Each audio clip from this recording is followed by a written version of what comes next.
You're listening to Imperfect Heroes, Insights into Parenting, the perfect podcast for imperfect parents looking to find joy in their experience of raising children in an imperfect world. And I'm your host, DJ Stutz.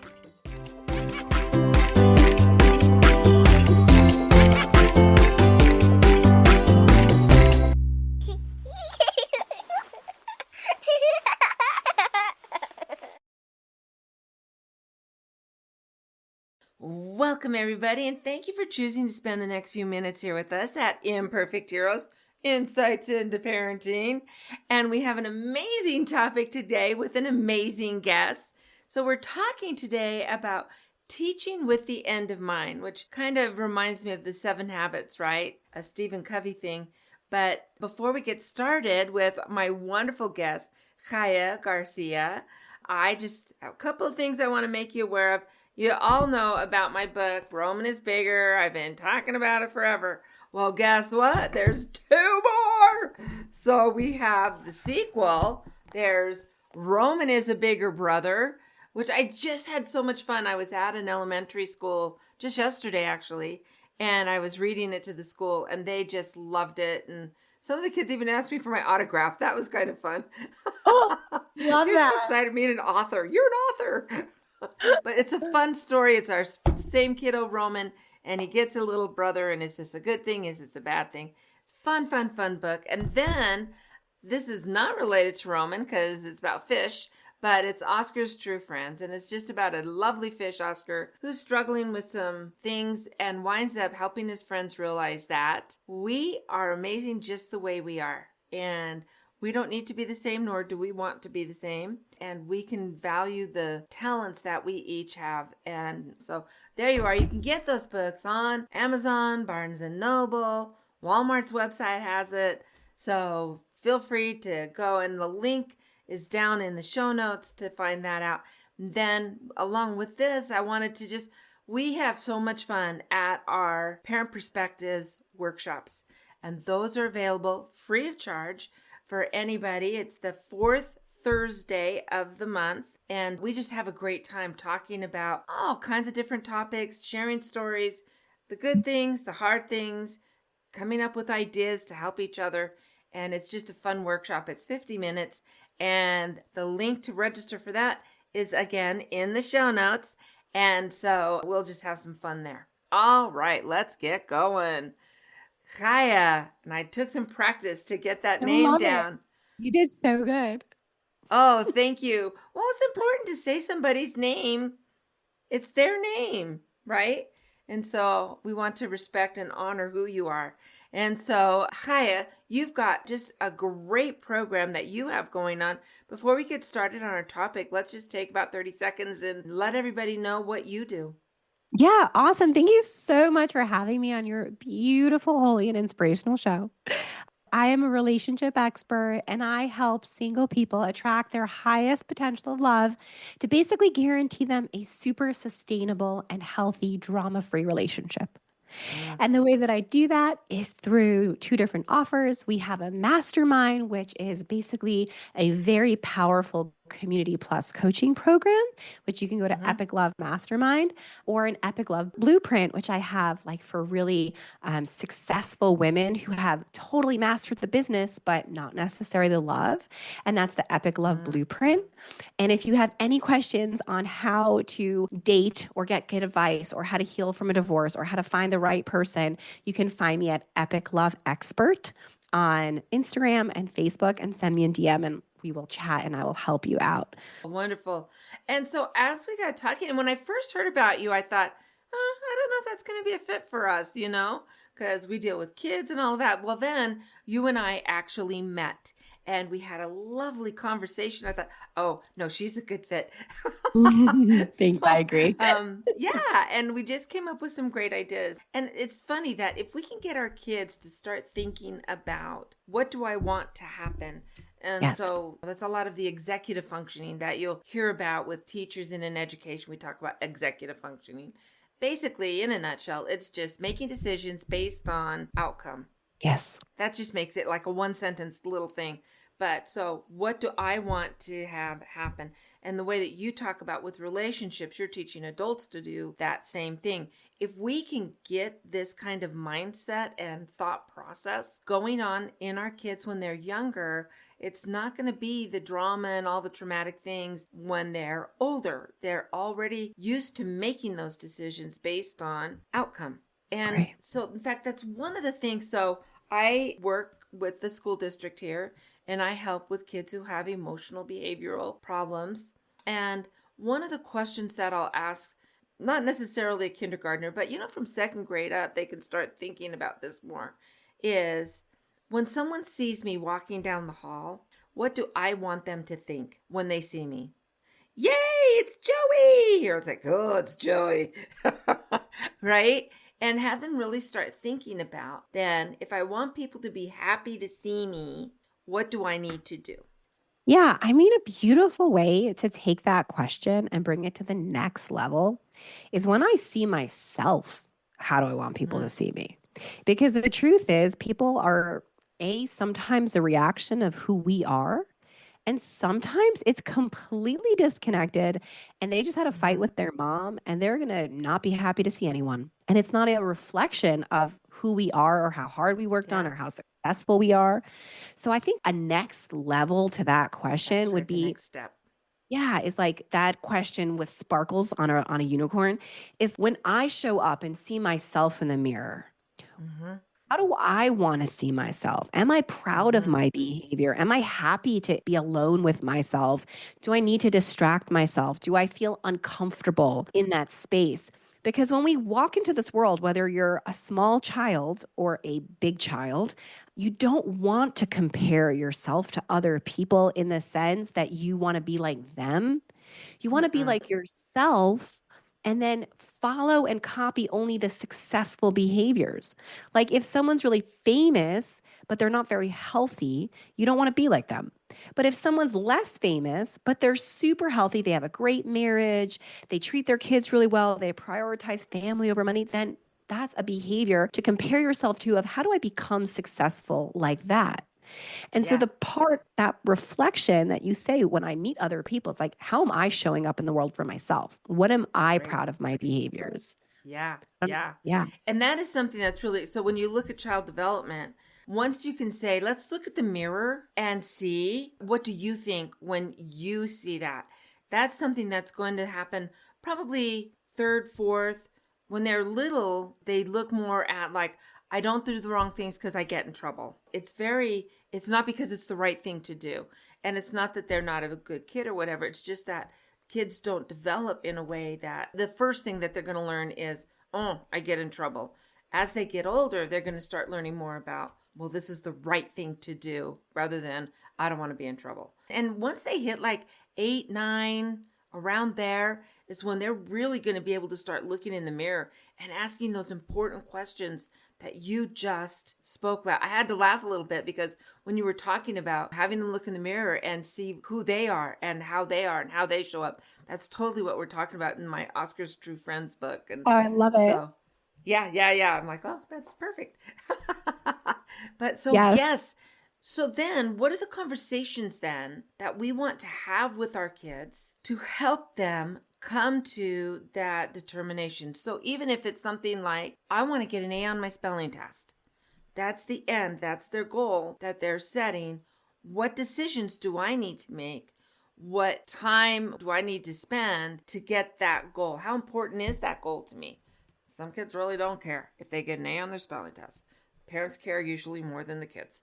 But once they do care, and you've got to be a parent that sees what are their talents, what's important to them, who's important to them, and then use that information to lead them along on that path. Yeah. And I think that's a really great thing is that outcome backwards. When children are trying to get an A in school per se, we always want to have that awareness that we're teaching our children, our child, what defines success. Because Sarah Blakely, who basically, created a multi-billion-dollar industry, but more significantly changed the way women were represented in a whole industry with their bodies and their comfort and all that. failure was actually the most praised thing in her family because failure was the lack of trying, not an outcome. So we really want to model what has caused great success in this world. And it's not by pushing children to get an A. Yeah. Because success is like, how do I find lots of solutions to one problem and then figure out which solution is the best for Mhm. me at this specific situation? But when you teach a child just to get an A, you're trying to teach them the opposite of success, which is just find the right answer for this specific situation. And it can really be a distortion of how to problem solve. Of, like when you get out of school and you're in a relationship, there's no A, B, C, and D. It's like, how do Right. I find in my mind lots of different solutions for this tension, for this conflict, for this promotion, for this relationship, and then find which solution is best for me and this person or this situation right now.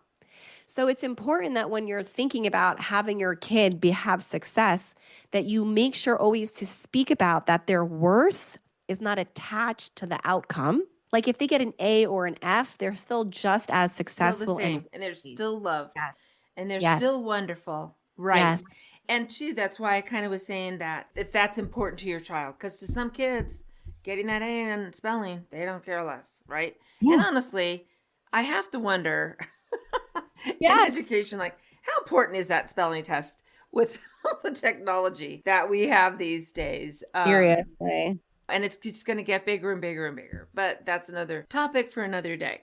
But whatever their goal that they're setting, you're right in let's make sure that it's something that they are looking for and are willing to look at. And I love that you say that failure was celebrated. Failure is just finding another way that it doesn't work, right? In Yeah. fact, here, it's funny. Let me show you. Dream big and dare to fail. Yeah. And And that's on my wall. I love that. And it would be like, and hope to fail. Because Yeah. if you really hope to fail, that means you're trying big, cool stuff. And that failure doesn't scare you.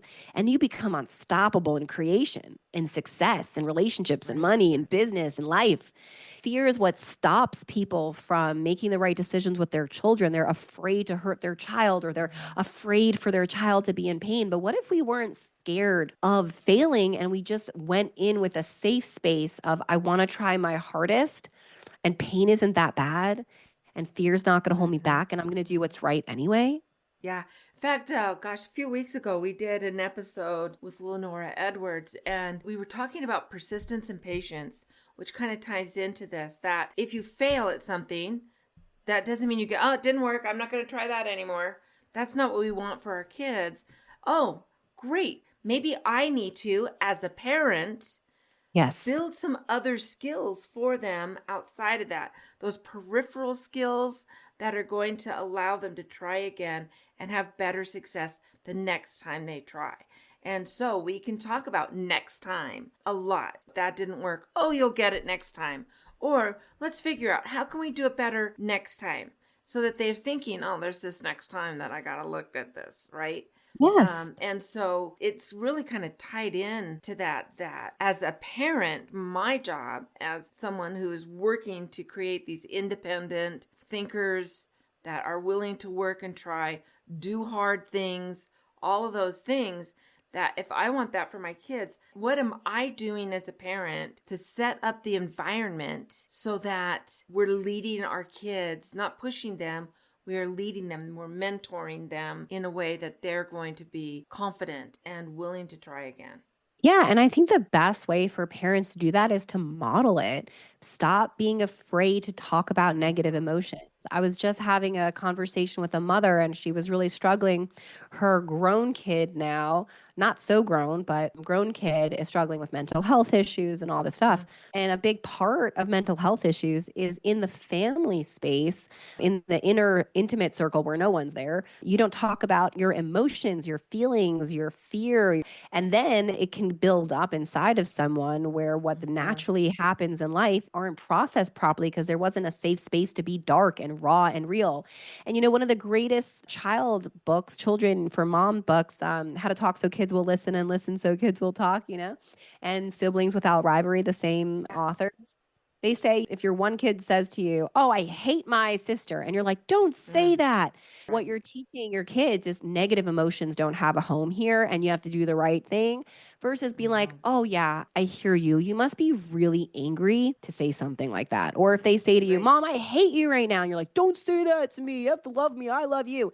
All you're teaching them is your negative emotions don't have a safe space here. And that is how real failure develops, is when you don't know how to go into your pain and transform it because you see Right. it as a stepping stone. You see pain as a bad thing where you're trying to squash it and suppress it like your parents did to you. And then you have real failure in life. For So it's sure. important to redefine failure and pain and negativity as positive, normal parts of life that have Right. a safe space in your home. Right. And I think, too, you bring up such a great point, and finding the accurate words to truly express what you're feeling. So I may say, I hate you, but the reality is, I'm just really furious right now. Yeah, I'm You just so know, angry. I can't think of I'm what so else to say. angry. I could just, but see, our society talks in these terms of hate and someone's a Nazi or this and that. And they hear this on the news. They hear us as adults talking. They hear that. And so when we can maybe help our kids come and have the vocabulary to actually express what's truly going on, they're going to feel better because they are more accurately understood, Yes. right? And then they are feeling better because I now have the ability to express myself in a way that I feel confident in what I'm saying. Yeah. And so to say, I hate you, it's like, wow, that's a really big emotion that you're feeling right now. So some kids, maybe they need to talk it out right then. But other times you have different kids, different personalities. They just need some alone time to Yeah. figure it out. Other kids, they may not need to talk, but maybe they just need you to sit by them and say, I understand you're feeling some really big emotions. So do you want me to sit with you while you work it out? Do you want to go and find a quiet place just by yourself? You start giving them some of these choices, but with that goal, again, the end in mind of let's help you get calmed down, because when we're calm is when we're going to start finding answers to what's going on. It's really hard to find answers when our emotions are so big. And that goes back to anyone who's listened to me, you know where I'm going. Weekly family meetings. And so it's a great chance for us to practice and role play when those emotions aren't being felt. When it's just us being fun and having some silly time as a family, but to do some role playing in how to talk to someone when you're very, very angry. How to sit down and look at, ooh, this didn't work out well. And so what do I do next? And talk about how do we take the steps to move forward instead of just giving up. I love those kinds of approaches where we're helping our kids instead of, like you said, bad emotions are awful, you have to deny them. That's not going to work well as they get older. And it's not working well for us as adults when we do that. So why would we think it would work well for our kids? Yeah. And I think that's the first step. If it's not working well for the adults, how can they naturally and effortlessly model that? Still so many people don't want to socialize when they're unhappy. That's when you're supposed to socialize. That's when you need support. That's when you need to get out of your head. That's when you need a buddy to be like, you know what, this is going to pass. It's not that bad. Or I've been through something similar and this is what helped me. Or, hey, I have a friend who's going through that. She can help you out. Or I have a good therapist. That's when you're like, still so many people want to socialize or go out of their house when they're happy in a good mood. And that's when they see their friends. It's like, no, the realness of life, the interconnectivity, the humanity, the power, the profundity, and the magic is in the pain if you just label it as normal. It is a part of life. Yeah. It is a natural, healthy part of life. A lot of growth happens in pain. A lot of understanding and transformation happens from it. So why suppress it or teach your children that it's like scary or unacceptable? Let them feel their pain and also go through that mountain and be like, you know what? You got through that. You're so strong. Yes. And even reminding them of things as simple as, remember when you couldn't ride your bike? And that was hard for you to learn, and you fell off of the bike sometimes, and it was frustrating, but you kept going. You kept learning how to balance your body, how to hold the handlebars so that it was balanced better, and you kept trying, and now you don't even think about it. It's so easy for you that you don't even think about it. You just hop on your bike and go. Well, this can be very similar. It's hard now, and that's okay, because you can keep trying and learning and adjusting. And before long, you're not even going to think about it. It's just something easy that you can do. But sometimes it's hard getting there, and that's okay. Yes. And encouraging that not giving up it. Let your kids struggle. It's such a thing that I think parents need to remind themselves all the time. I have to remind myself all the time. Let them struggle, let them fail, let them break the plate, let them make the mess, let them not put their shoe on for 7 minutes because they are freaking screaming that the shoe's not going on properly. I mean, it depends the age of your kids and the type of kid. Right. Like my daughter Right. just put her shoes on, and my son took forever to figure out how to put his socks and shoes on. But I let him struggle. And when he screams in frustration, if I know that he can do it, I let him scream in frustration. And I still do not go and help him put his shoe on, because eventually he puts his shoe on and he feels a sense of accomplishment. And I know one of my main mentors, she said she would always do this with her son. And now her son's a grown man. He's like 30 or something like that. And he would tells her now, you know, Mom, whenever you would put my shoes on for me, you always made me feel so stupid. And she was just trying to help him not struggle. But our growth, our belief in ourselves and our strength and our resilience and our power is when we struggle and we then succeed through it. That's how we believe in ourselves. So when we stop the struggle of our kids, we're taking away, we're doing a disservice to them having belief in themselves to get through hard things. Yeah, and you brought up such a good point in that son saying, when you put my shoes on for me, it made me feel stupid. And I think that good intentions, Yes, only intentions. we wanting to help, we're wanting to do all of this. But when we don't let our kids struggle with it a little bit, even struggle with an argument between siblings, don't jump in right away. I mean, we don't want it to get out of hand, but give them a chance to work it out and to figure out how this is going to go. Again, that can go back to when we practice it, when things are calm and we have options available in our mind, because I've given my kids those options on, you can set the timer, you can wait for your turn, you can find something else to play with while you're waiting. You give them all of these different abilities and ideas that they can use. But give them some time to work through it and maybe see, are they going to start using some of those things that we've been talking about?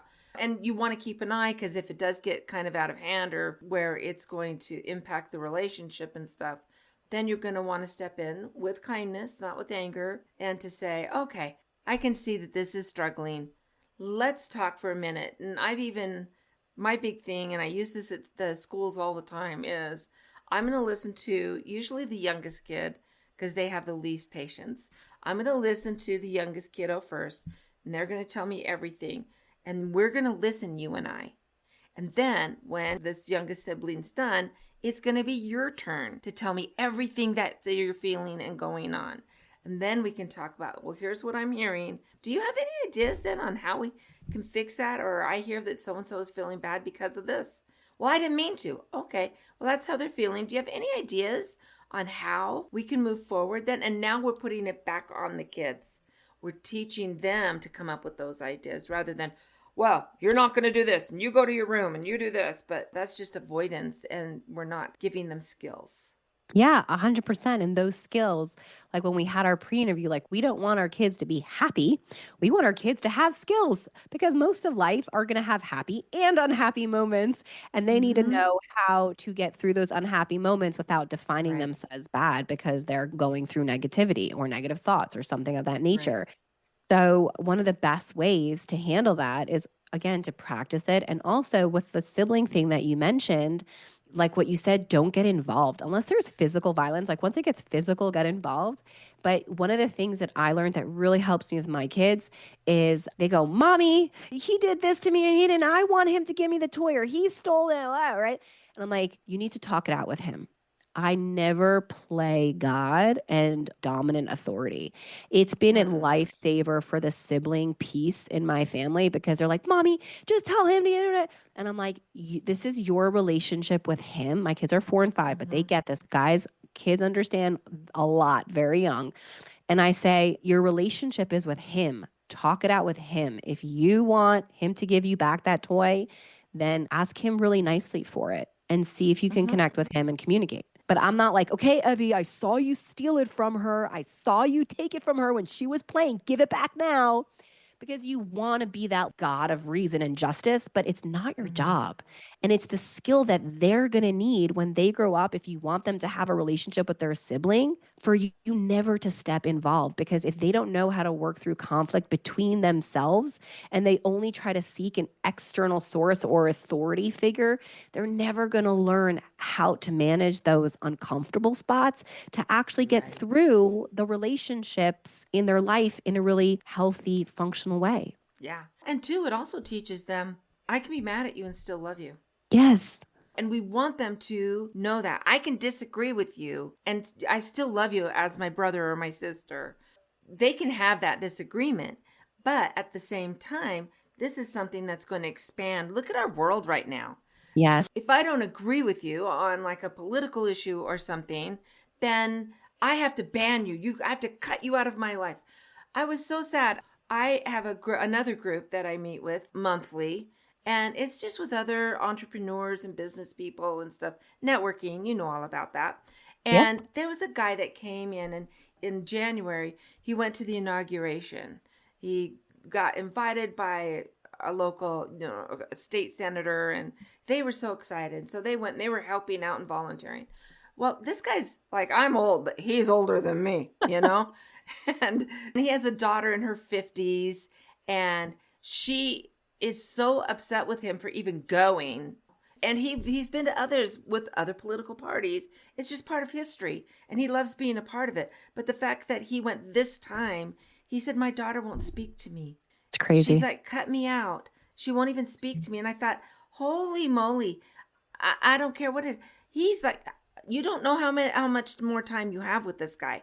He's older and late 70s. And you're going to waste it being mad because he wanted to go and participate in something that's a piece of history. Whether you like the president or not, you're going to cut off your family over that. But if we can give our kids these skills when they're young, and it's like, I can disagree with you. This is a goal that I've always had in mind for my kids. And my kids, let me tell you, on the political spectrum, we're all over the place. I'm fairly conservative. I'm pretty conservative. But I've got a son that makes me look like, a lunatic. He is super conservative. And then I've got a daughter that's super liberal. And we could let that get in the way. And we know that there's some topics that, if Rocky's around, we're not going to talk about that. Or Shiloh's around, let's just leave that alone. But we still love each other. We still get together. We still talk. We still, is so-and-so coming to visit you? I'm going to arrange my schedule so we can come to and we can all be together and have some fun. And to me, that is my biggest thing with raising my kids, is that they still love each other, even though they disagree with whatever decisions each other may be making. And what does that do in your business world? What does that do in your marriage? What does that do when your own children become independent and you're thinking, who raised you? Been there? Because they come up with their own ideas and outlooks and all of that. And they may or may not agree with yours. It's okay. Yeah, it's okay. And I think that goes back to like what we've been speaking about, which is going from the end backwards. What do we want for our kids? We want them to have successful relationships because that's the key to all of physical and emotional health. Mm-hmm. How do you do that? You redefine pain and disagreement as not bad, but normal, and that you prioritize connection and humanity. So, whether you like this president or that president, they're still human and there's still parts of them that are very good inside, and that our job is to be compassionate and kind to people we agree with, to people we don't agree with. And actually, the most powerful lessons of growth and of learning is sometimes with the people we disagree with. Doesn't mean that we're going to take on their beliefs, but at least we understand that, you know what? They might not think what I think, but they are not bad. They're also just wanting a good world, or like they're not bad. They just also want people to get what they want. And again, we might not adopt their beliefs or need to, but when we speak to people of differing faiths and belief systems and political views, most people are really good people who just have a different way that they've come to what they believe, but that they still want good in the world. And we can find that part of humanity and stick to that and jump on that and connect on that. And that's how we grow in life, when we can find the good in people and use that as the connector versus, well, what do they believe? And if they believe something I don't believe and it's bad, then I'm going to punish them by removing them because it's bad and I don't want bad in my life. But no, like you might not believe. It's like some people believe it's gender dysphoria and some people believe that it's trans and some people believe this. And so, it's like, okay, but like what you believe is irrelevant to how you treat people. And that Exactly. treatment is the most important thing because whether you want to communicate your beliefs of difference to them, come to people with like, I don't see you as an other and bad. I see you as human and good.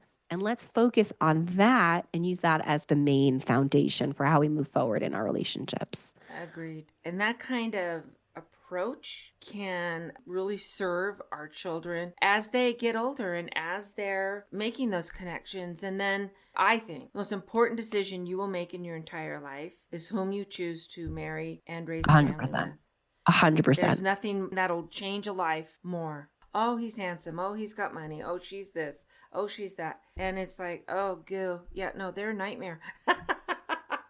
I am a relationship. So what are your things? Like, how do you make, but if you can teach your kids these skills and to not make these snap judgments, but really look at a person, look at their heart, look at who they are. And honestly, most of the people that are in my life have varying religious beliefs. I mean, we have some friends that we go out, you know, it's 3 couples. We go out with each other probably every month, about every month we get together and go do something.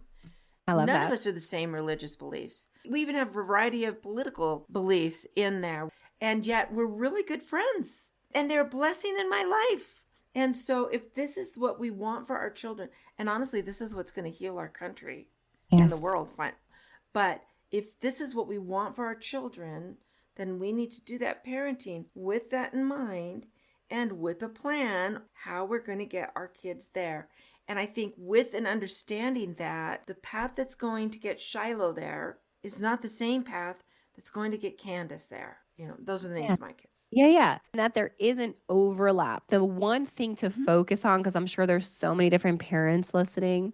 And if you're single, then definitely listen to what you just said, which is the partner makes or breaks your life and your children's life, which is where I come in. If you want to get married to the right one at Epic Love Expert, just find me. But what you're saying, like there is an overlap in 2 things I wanted to say. One, it's not about beliefs, but about observable behavior. Okay. Yeah. If you are an a-hole, family friendly. Thank you. If you are treating people poorly, if you are lashing out at people, or if you are calling people names, if you are yelling at people, or if you are giving people the silent treatment, if you are doing riots, I don't care what beliefs you have. Your observable behavior is unacceptable. And I think that's a really great overlap for kind of everything, like relationships, of love, of children, of parenting. Don't focus so much on the beliefs. Those are going to merge and evolve over time based on what's going on in your life and in the world. Focus on observable behavior. When you're angry, are you yelling at people or are you taking deep breaths and taking some time till you calm down? Are you hurting yourself when you made a mistake or are you actively forgiving yourself and speaking nicely to yourself or figuring how to be learning from your mistakes? Focus on observable behavior. And then you don't have to worry about what their beliefs are, left, right, this, that. It's just, are they treating people with kindness or are they hurting people with anger and actions? And that is a really bigger thing to teach your children. Watch people's behavior and observe it. And the people who aren't nice at school, walk away. Yeah, so I have a daughter, Rocky, and she is married. Like, they are such a great couple. They've got 2 little kids. They're great parents. They treat each other with great respect. And she was my oldest one to get married. She waited the longest to get married. She was like 28. I was asking her, so when did you know Peter might be more than just a guy I'm dating, right?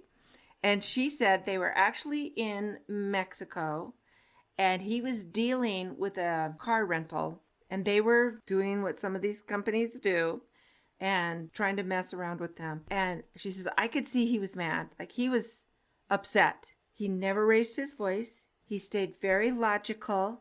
Like, I would have been yelling. She said, I would have just been losing it. And nope, he stayed very calm, very methodical, brought things in. But she said, that's when I knew, like, if that's him mad, sign me up. I have full body chills. Yeah. I Yeah. have really, really big chills. Yeah. So I Because love having that plan and then watching and paying attention. So if we teach our kids to do that with the way they choose friends at school, in the neighborhood, on the basketball team, whatever they're doing, if we're teaching them to do that, observing behaviors, watching what's going on, then they carry that into their adulthood. I look at Rocky and she's just got this lovely family, great marriage, and it's because she did exactly that. yeah. And that's literally what I teach so many of my clients, that same concept, because they think they want, also for young kids, again, this is applied in every age, but for the single moms out there, you think you want an attractive guy, a rich guy, a happy guy, sense of humor, whatever, all these things that you say you want, which is not relevant at all. And what I really emphasize when I work with women who are dating is don't tell them what you want. Watch what they do.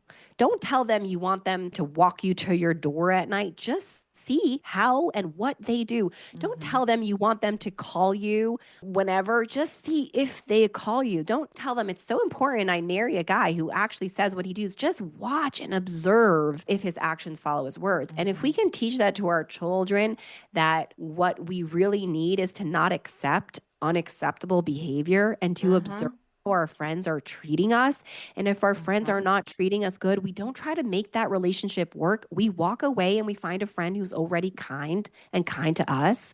We'll change the trajectory of this whole world. Exactly. Exactly. I love it. I love it. And we're running out of time and I'm so upset because what a great conversation. What a great conversation we've had. And so, Chaya, I would love for you to, again, tell us a little more. If our followers want to learn more about you, what you do, how to reach out, where do they go? Yeah, that's such a great question. Such an honor being here, really. And so thank you. And the way that you guys can find me is on Epic Love Expert. All of my socials, go to Instagram, do the handle Epic Love Expert, because I help you go from love that's to epic. And you really deserve an epic love that's safe, that's kind, that's sustainable, that helps you have those family dynamics that really make you feel like it's going to be okay. So find me on Instagram or socials at Epic Love Expert, and then just send me a DM. Hey, would love to chat, or what options do you have for working together? And then I'll be in touch with you. We're all human. Don't be afraid. We are all here to connect, to grow, to be vulnerable, to redefine pain as precious awareness indicating nurturance. I created this acronym, precious, because it's coming for us, from us. Awareness, because you sure as heck feel pain and you are aware that it's there.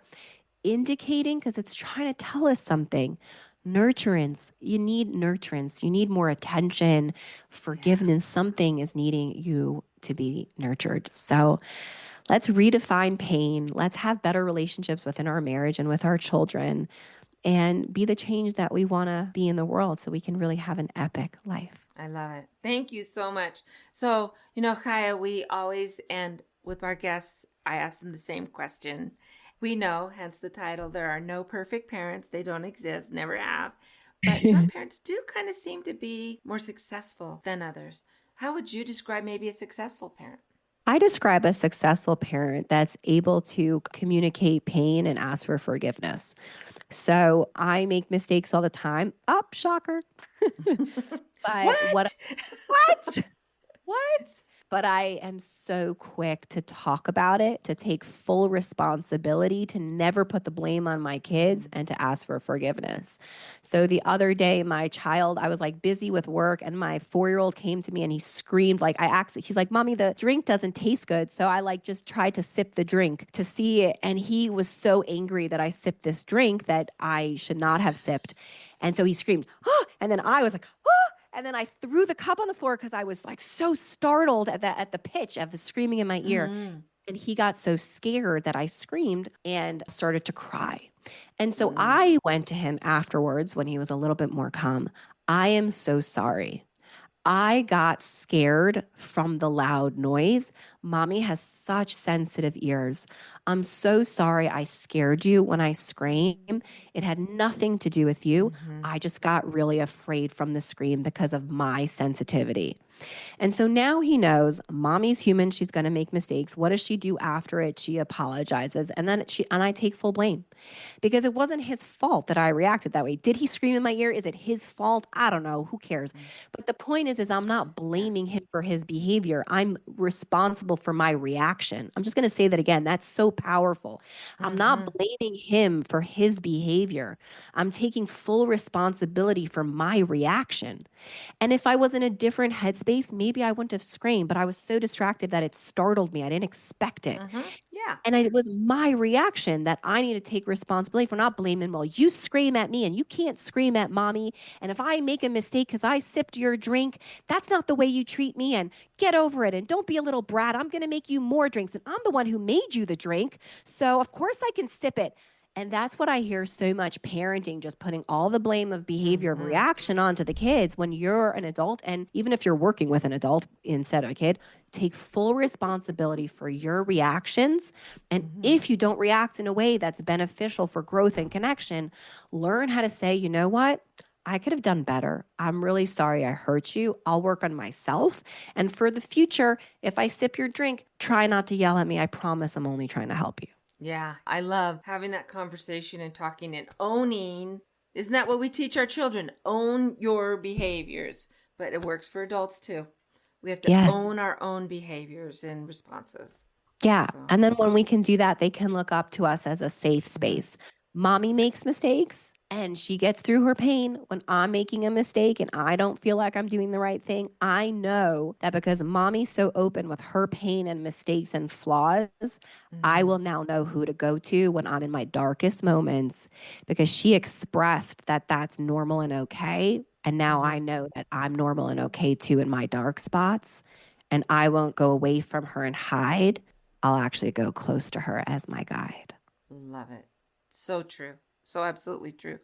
Chaya, I'm so excited for our conversation, and I hope we'll be talking again and maybe collaborating on some fun things. But everybody, if you loved what you hear, and I know you did, 5 stars is the appropriate number of stars. Please leave us a rating and review. It helps us expand our podcast and reach other families that maybe could use some of this wonderful conversation. And so I look forward to, again, talking to you again sometime. And everybody, until next week, let's find joy in parenting.